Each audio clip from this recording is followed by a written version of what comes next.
दोस्तों, क्या आपने कभी सोचा है कि इस दुनिया में हमारा जन्म क्यों हुआ है? क्या करने आए थे?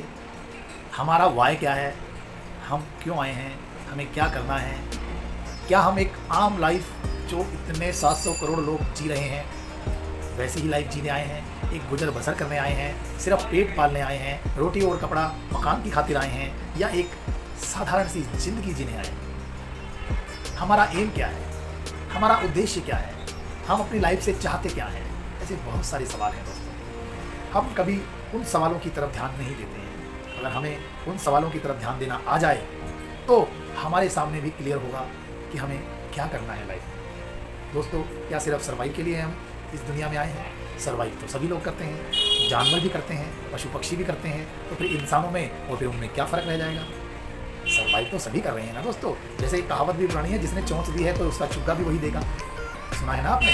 यानी कि अगर इंसान ने जन्म लिया है तो दोस्तों पेट पालने का तरीका वो इजाद कर लेता है। उसे पेट पालने में, सर्वाइव करने में कोई खास दिक्कत नहीं आती है। इसमें सरकारों ने भी थोड़ा सा सहयोग दिया है। उन्होंने अपनी अर्थव्यवस्था को इस प्रकार से संरचित किया है कि आम आदमी पेट पालने में उसे दिक्कत ना हो, परेशानी ना हो। दोस्तों, मेरा मानना ये है कि आप सिर्फ सर्वाइव करने नहीं आए हैं। इस दुनिया में एक वो मुकाम हासिल करने आए हैं जहाँ पर बहुत कम लोग पहुँचते हैं। दोस्तों, आपको अपना लक्ष्य बनाना होगा कि आप किस उद्देश्य से इस दुनिया में आए हैं।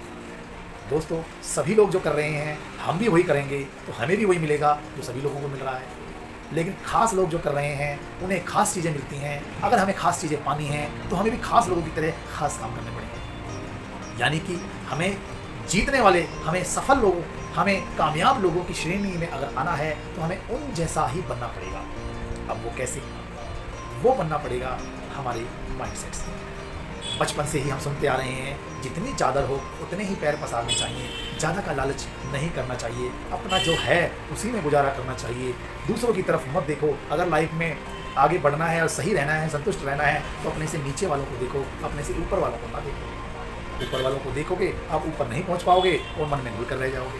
दोस्तों, जब इस तरीके की बातें हम बचपन से ही करते आ रहे हैं, सुनते आ रहे हैं, महसूस कर रहे हैं, तो क्या लगता है हमारे माइंड में कैसी बातें जाएंगी तो वापस कैसी बातें वापस आएंगी? दोस्तों, आपको ये पता होगा कि हमारे माइंड के दो हिस्से होते हैं, एक राइट साइड, एक लेफ्ट साइड। एक हिस्सा जो बिल्कुल सचेत अवस्था में है वो सिर्फ 10% ही काम करता है, लेकिन बाकी का 90% माइंड हमारा सोता रहता है, अचेत अवस्था में रहता है, अवचेतन मन जिसको कहते हैं। परंतु दोस्तों, वो सोता नहीं है, वो सोने की एक्टिंग करता है।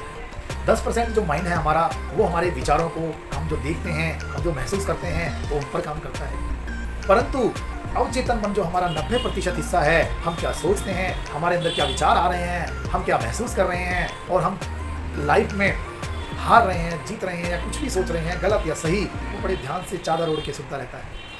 अब चादर ओढ़ के जो आदमी सुन रहा है तो क्या कब तक सुनेगा? वो फिर उस चीज़ को डबल, ट्रिपल, 10 गुना, 20 गुना करके बाहर निकालता है।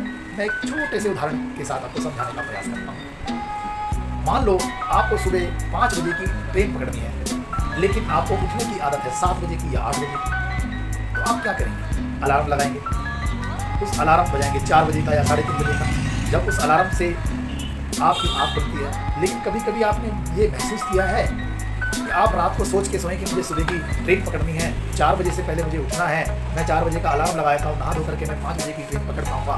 तो आपने कितनी बार ऐसा नोट किया होगा कि आपकी आँख अलार्म से 5 मिनट पहले ही खुल जाती है?